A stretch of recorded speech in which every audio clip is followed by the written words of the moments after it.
அஸ்ஸலாமு அலைக்கும். இன்னைக்கு நம்ம ஹாஜரா கிரியேஷன்ல பண்ண போறது வட்டலப்பம். ஸ்வீட்டான டேஸ்டான இந்த வட்டலப்பம் எப்படி பண்றதுன்னு பார்த்தலாம். 1 லிட்டர் பாலை 1/2 லிட்டர் வர வரைக்கும் காய்ச்சிக்கலாம். இந்த அளவு வந்ததோட பாலை ஆற விட்டுருங்க.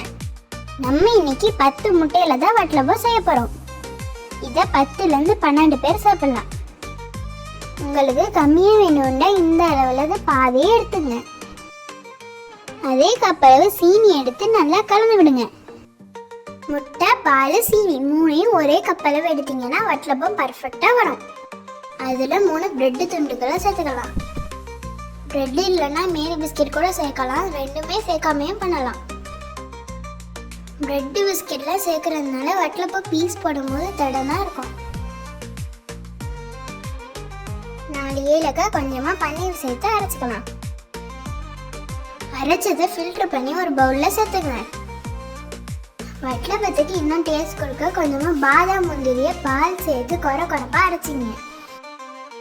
கொஞ்சம் கொரப்பாக அரைச்சி நம்ம வடித்து வச்ச வட்டலப்பு பேட்டரோட சேர்த்து நல்லா கலந்து விடுங்க. 1 டீஸ்பூன் நெய் சேர்த்து கலந்து விடுங்க. ஒரு சட்டியில் வட்டலப்பம் வேகிற அளவு தண்ணி சேர்த்து நெய் தடவின ட்ரேல வட்டலப்பம் பேட்டரை சேர்த்துக்கலாம்.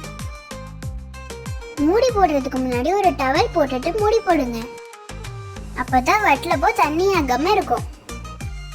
அப்படி டவல் போடலன்னா வட்டலப்பம் ட்ரேக்கு ஒரு மூடி போடுங்க.